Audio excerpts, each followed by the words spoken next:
Okay, into this third tutorial, I'm going to show you how I did the painstaking rotoscoping for particular shots.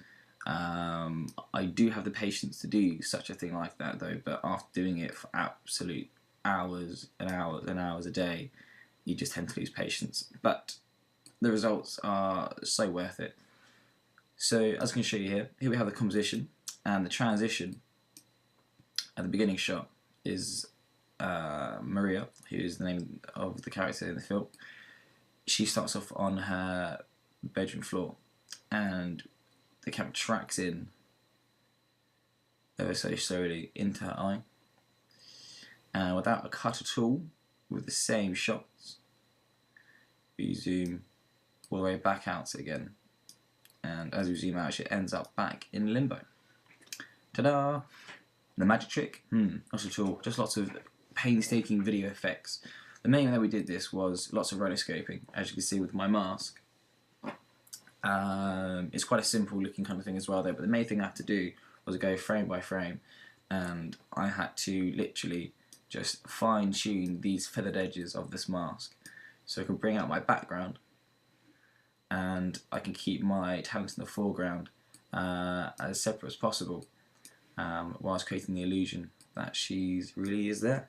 And the main trick is for me to go frame by frame and move this at a time. And I'll try and keep the mask points as accurate as they were before, so I only get waves and bumps through each frame, and then the effect will be lost as you can see the movement in the pixels, and it looks horrible.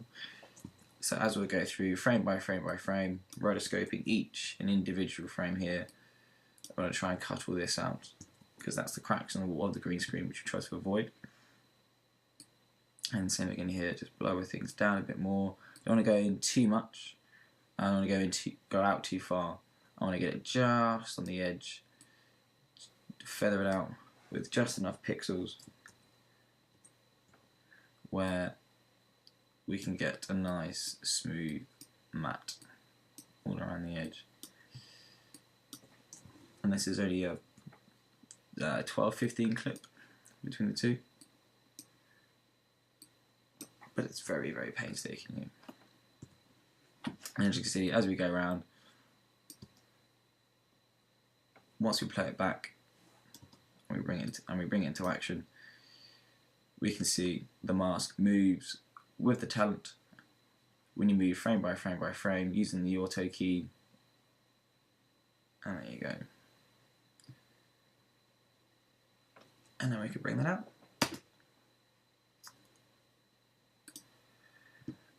And voila, I think is the same.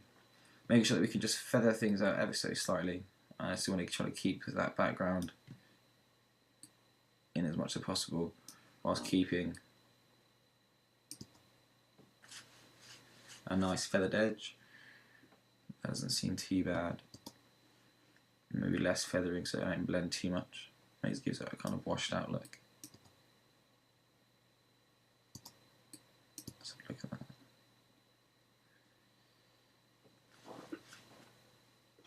And there we have our rotoscoping.